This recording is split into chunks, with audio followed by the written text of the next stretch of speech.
Bonjour à tous et bienvenue à la rubrique du Torah Or de l'Admora Azaken. Cette semaine, nous sommes parachat Shemot.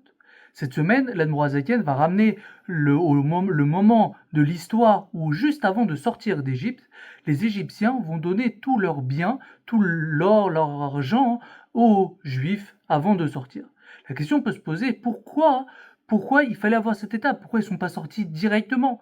Alors, bien sûr, il y a plusieurs réponses. Par exemple, la réponse simple, c'est comme Rachi, il le dit, que tout simplement comme il a promis à Abraham que quand ils vont sortir d'Égypte, ils auront plein d'argent, alors voilà pourquoi il fallait avoir l'étape que les Égyptiens vont donner tous leurs biens.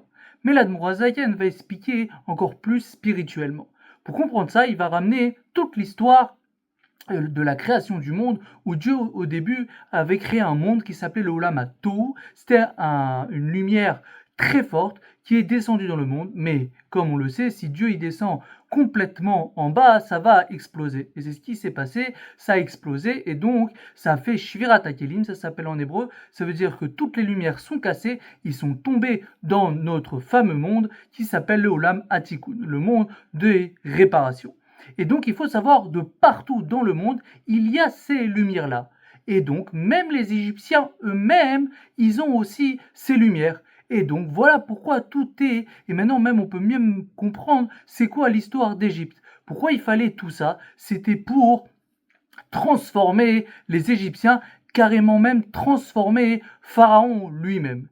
Et la preuve que on a réussi, c'est que c'est toute la réponse, c'est que même les Égyptiens eux-mêmes, ils ont reconnu Hachem. La preuve, c'est qu'ils nous ont rendu tout leur argent. Ils nous ont dit de vite partir. Et comme on le sait, même Pharaon lui-même a reconnu que Hachem existe. Donc on voit qu'on a réussi à raffiner les Égyptiens et Pharaon lui-même.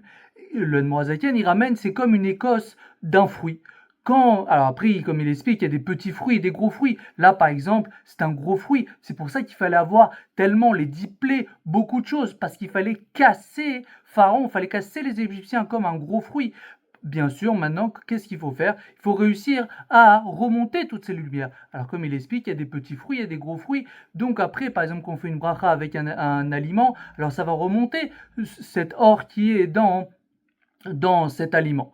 Donc, le but d'un juif maintenant, c'est de remonter toutes les lumières. Comme on le sait, le rabbi nous l'a dit que tout ça est terminé. Donc, bien sûr, on souhaite que la seule chose qu'on voit, c'est donc, comme toutes les lumières sont remontées, que la Geoula Amitit V'Ashlema arrive tout de suite.